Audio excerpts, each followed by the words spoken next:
Do you know people who've played with Ouija Oh, boards? oh, yes, I do. Yes, I do. I've met people. There was a time when I knew a gentleman who used to be based in Hull. He was called Reverend Willis. He was an exorcist. Now we talk exorcism here.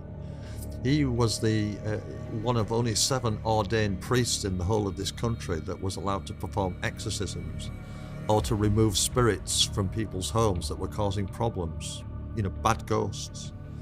And I had a couple contact me, it must have been about 30 years ago, that had a problem with the house where they had a really evil spirit in their home that was moving heavy objects around, and lights were flying about the house like you see in the movies, like the Poltergeist movie. And they asked me if I could get some help, and I contacted Reverend Willis, and we went to the house one afternoon, and he came in, and he made us all move out of the house, and he went around with the holy water to remove the bad spirit, the phantom, or whatever you want to call it.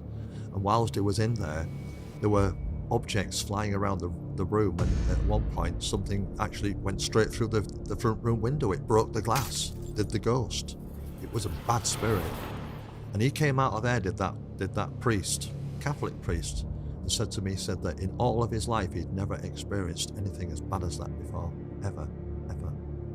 And when I spoke to the family afterwards, they were absolutely terrified. They'd been terrified for months, but apparently once he'd finished, the ghost departed, and they never had another problem. So he was blooming good at doing what he was doing. And his name was Reverend Willis.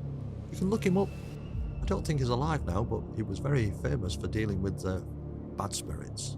Do you get a lot of cases of bad spirits in York generally? I think we've had a lot of ghostly investigations in York. We've had a very famous TV show called Most Haunted that was run by Yvette Fielding and Derek Okora. I don't know if you know of them. They did a lot of investigations across the country in various haunted pubs, houses, buildings, castles, churches, whatever the rest. And they were often having to deal with some pretty malevolent evil spirits in certain buildings in York. Golden Fleece was known as one of them, the most famous haunted pub in the city. Is it the one you took us to? No. The most haunted pub, apparently the most haunted pub, is the Golden Fleece in York. But there are plenty of haunted pubs in York that have got ghosts. A lot of the old buildings in the city and houses, even the shops have got ghosts. Some of the staff in the shops in the city, when they're working nights, they often hear things and footsteps moving about and doors opening and closing and lights get turned on and off. It's forever. It's the ghost stories of York. There's constantly new stories appearing every day or every week or every month.